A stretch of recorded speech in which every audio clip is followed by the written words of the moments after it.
নমস্কার বন্ধুরা, সবাইকে আমার চ্যানেলে স্বাগত।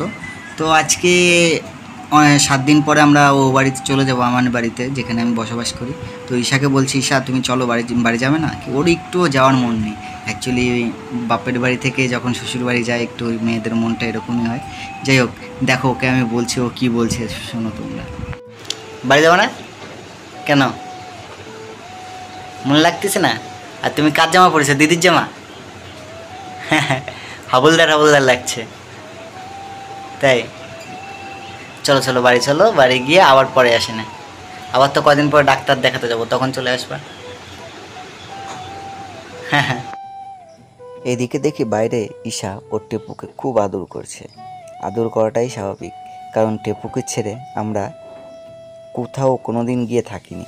টেপুকে যেখানে গিয়েছি টেপুকে সাথে করে নিয়ে গেছি, টেপু আর টেপুর মাকে। কারণ একটা পশুকে পুষতে পুষতে সেটা অনেক প্রিয় হয়ে যায়। হ্যাঁ, ঈশা দেখো ওকে খুব চটকাচ্ছে, খুবই করছে। আর ঈশা টেপুকে বলছে, টেপু আমরা চলে যাচ্ছি, তুমি কিন্তু কষ্ট পাবা না, আমরা আবার আসবো তোমাকে দেখতে। আমরা তো ডাক্তার দেখাতে যাব, তাই জন্য তোমাকে এখানে রেখে যাচ্ছি, তোমাকে আবার নিয়ে যাব। দেখো দেখো কি কি করছে একটা ছাগলের সাথে। সত্যি কথা বলতে আমারও খুব খারাপ লাগছিল, কারণ প্রতিদিন দুপুরবেলা স্নান করার সময় আমিও টেপুকে কোলে করে একটু বসিয়ে রাখি, আর টেপু আমার কোলে সেই ছোটোবেলা থেকেই অনেক উঠেছে।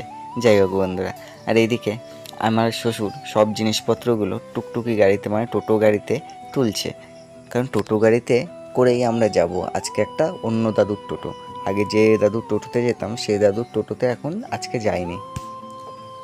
আমি ভাবছিলাম যে হুইল চেয়ারটা কোথায় নেব, কারণ আগের দিন যখন হুইল চেয়ার পেছনে বেঁধে নিয়ে এসেছিলাম আমার একটা পাদানি খুলে পড়ে গেছিলো, তা ওর ভেতরেই আজকে নেব সেই পরিকল্পনা চলছে। আর কি করে খুলেছিল সেটা আমি বুঝতে পেরেছিলাম না। একটা পাদানি থাকায় আমার অনেকটাই প্রবলেম হচ্ছে হুইল চেয়ারে, এই জন্য হুইল চেয়ারটা আজকে সাবধানে নেব সেই কথাই ভাবছি। এদিকে শ্বশুর সব কিছু উঠাচ্ছে, আর ওদিকে দেখি দীপঙ্করদা, মানে আমার বড় শালীর বর, সে চলে এসছে, কারণ সেও আজকে বাড়ি চলে যাবে। সেও এখানে এসছে, অনেক দিন হয়ে গেছে। আর এখানে দীপঙ্করদা তোমাদের একটু হাই বলে দিল। শ্বশুর নিয়ে এসছে হুইল চেয়ারটা আজকে ভেতরে দিয়ে দিতে বলেছি। অ্যাকচুয়ালি এখান থেকে আমি ডাক্তার দেখাচ্ছিলাম কদিন, আবার আমার আসতে হবে। এখান থেকে আমার ডাক্তার দেখাতে সুবিধা হয়, কারণ আমার বাড়িটা অনেকটাই ভেতরে, ওখানে গাড়ি যায় না, 4 চাকা গাড়ি, মানে অটোও যায় না, শুধু টোটো গাড়িটা যায়। টোটো গাড়িটা যেহেতু সাইজে ছোটো, এই জন্য এখানে আমার আবার এসে আবার সামনের মাসে 3 তারিখে আমি নিমান্স হসপিটালে বেঙ্গালুরু যাব।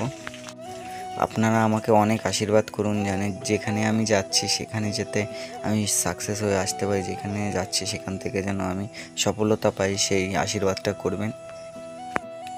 আর এখানে বসে আমি আর দীপঙ্করদা দুজন একটু কথা বলছিলাম, আর শ্বশুরকে বলছিলাম চলো আমাকে নিয়ে চলো। আর ঈশা একটু বললো না না, দীপঙ্করদা যে কোল্ড ড্রিঙ্কস এনেছে সেটা একটু খাও। আর দীপঙ্করদাকে গ্লুকন্ডির জল গুলিয়ে দেওয়ার জন্য দীপঙ্করদা বলছে এটা কি, আর পাশ থেকে আমার ছোটো শালি বলছে যে তারি খাও, তারি মানে একটা মদ জাতীয় দ্রব্য। আর দীপঙ্করদা পরে একটু টেস্ট করে একটু হেসে তারপরে খেয়ে নিল। যাই হোক বন্ধুরা, ফাইনালি সব খাওয়া দাওয়া কমপ্লিট করে বাড়ির দিকে রওনা দেওয়ার উদ্দেশ্যে বেরোলাম। শ্বশুরকে বললাম যে আমাকে কোলে করে নিয়ে যাও। শ্বশুর আমাকে কোলে করে টোটো গাড়িতে বসিয়ে দিচ্ছে। এটা অভ্যাস হয়ে গেছে আমাকে নিতে নিতে।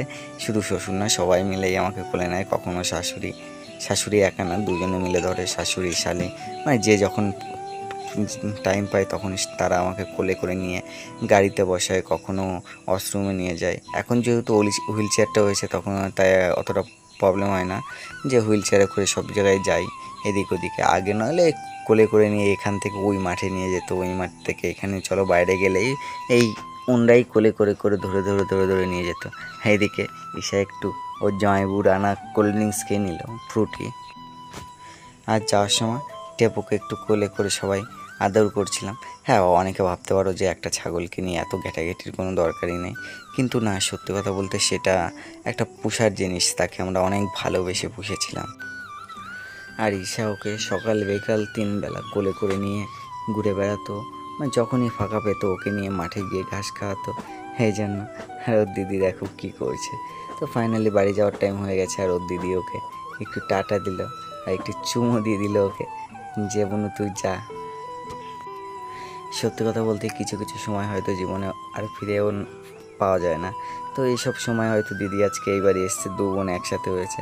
যখন 10 বছর পরে আর একসাথে হয়তো অনেক সময় দেখা হয় না, যে যার মতো ব্যস্ত হয়ে যায়, কে কোথায় থাকবে। তো ফাইনালি আমরা গাড়িতে উঠে গেছি। এদিকে বড় ছেলে হাসছে, কারণ বলছে তোদের, আমার বউ বলছে তোমাদের কষ্ট লাগছে না? বলছে না না। আর দীপঙ্করদা দাঁড়িয়েই আছে, দীপঙ্করদা হাসছে আর বলছে যে তুমি যাও যাও, আমার একটুও কষ্ট লাগছে না। বলছে সত্যি তোমার কষ্ট লাগছে না? বুকে একটু পাথর নেই তোমার, হৃদয় নেই বুকে? যাই হোক বন্ধুরা, আমরা ফাইনালি গাড়িতে উঠে গেছি। আর দাদু জ্যাঠাকে বললাম যারা তাহলে চলো। আর এখানে ওর বাবা মা দাঁড়িয়ে আছে, দাঁড়িয়ে দাঁড়িয়ে বলছে দেখে শুনে যাস, গিয়ে ফোন করিস, ফোন করে আমাকে জানাস সব কিছু। তারপর আমরা বাড়ির উদ্দেশ্যে রওনা দিলাম, আর ওরা দূর থেকেই টাটা করছিল। তো দুজনে গাড়িতে বসে রয়েছিলাম, আর পেছনে পেছনে শ্বশুর আসছিল। শ্বশুর যাবে একটু বাজারের দিকে যাবে, ওনার একটু দরকার আছে। তা আমরা গাড়ির পেছন দিয়ে দেখছিলাম যে শ্বশুর পেছন পেছন আসছে। ও ঈশার খুব ভালোও লাগছিল, বাবা পেছন পেছন আসছে। আমার হঠাৎ করে মাথাটা ভীষণ ঘুরছিল, কিন্তু সকালে আমি খাওয়া দাওয়া করেই বেরিয়েছিলাম। গতকাল রাতেও এই মাথাটা মানে ঘোরার জন্য যাই না, আমার শাশুড়ি বলছিল যে হাই প্রেশারের জন্য। তাই আমি ওর মাথায় ঘাড়ে মাথা দিয়ে একটু শুয়েছিলাম। তো ও কখন ভিডিও করেছে দেখলাম। তারপরে ফাইনালি আমি ভোটের ওখানে চলে এসেছি। আজকে যেহেতু আমাদের এখানে ভোট ছিল, আমি ভোট দিতে যাচ্ছিলাম। তো ওখানে ভোটের ওখানে ভিডিও করতে দেয়নি, তাই জন্য করতে পারিনি।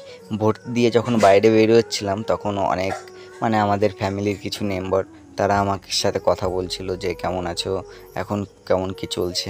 সব কিছু অ্যাকচুয়ালি অতীন্দ্রদার জন্য হয়েছে। অতীন্দ্রদা আমাকে, ওনার জন্য সবাই আমাকে চিনেছে কম বেশি, না হলে হয়তো আপনারাও চিনতে পারতেন না, আমাকে জানতেন না। যাই হোক, এদিকে তারপরে আমরা বাড়ির উদ্দেশ্যে রওনা দিলাম তাদের সাথে কথাবার্তা বলে। আর বাড়ি এসে দেখি যে এক সপ্তাহে যেহেতু বৃষ্টি হয়েছে, ঘাসগুলো এত বড় বড় হয়ে গেছে, বাড়ির মানে একদম আলাদা পরিস্থিতি হয়ে গেছে। আমি দেখে তো আমাকে বলছে তুমি এখন ঘরে যেও না, ঘরে সাপ টাপ আছে নাকি, ঘরে অনেক নোংরা জমে আছে। তাই আমি বলছি ঠিক আছে তুমি, আর এইদিকে কারেন্টের তার ফার ইঁদুরে কেটে দিয়ে সব কিছু মানে একটা আলাদা পরিস্থিতি করে দিয়েছে। তো ঈশা বলছে দাঁড়াও আমি সব কিছু আগে পরিষ্কার করব, তারপরে তুমি ঘরে যাবে। তাই আমি বললাম ঠিক আছে, তাহলে তুমি ঘরটা পরিষ্কার করো, আমি তাহলে ওই রাস্তার দিকটায় হুইল চেয়ারে করে একটু ঘুরে আসি। তো রাস্তায় এখানে এসে ভাইরা দেখি বসে আছে, সবাই মিলে দেখি একটু আড্ডা মারছিল। তো ওদের সাথে আমিও একটু কথা বলছিলাম। এরা সবাই আমার থেকে ছোট, অনেক ছোট। আর ওখানে পার্থ ভাই তো সবার সাথে মানে সেই কথা একটু হাসাহাসি করছিলাম সবাই মিলে। সত্যি কথা বলতে 4টে বছর পরে সবার সাথে এবার বাইরে এসে আড্ডা মারছিলাম। আর ওদিকে দেখি বাচ্চারা, ছোটো ছোটো বাচ্চারা ব্যাট বল খেলছে। তো ওখানে একটা সময় আমিও খেলতাম ব্যাট বল, ওখানটায় অনেকটা সমান ছিল জায়গাটা। আর পরিবেশটা সত্যি খুব সুন্দর ছিল, বিকালের পরিবেশ। আর ওখানে বসেছিলাম, খুবই হাওয়া বইছিল। তো আমি যেহেতু অনেকটা গ্রামের ভেতরে থাকি, পুরোপুরি গ্রাম, আমাদের 4 সাইডে মাঠ। অবশ্যই বন্ধুরা, ভিডিওটা ভালো লাগলে তোমরা অবশ্যই লাইক শেয়ার সাবস্ক্রাইব করে দিও। আর তোমরা ভালো থেকো, সুস্থ থেকো, আর স্বাভাবিক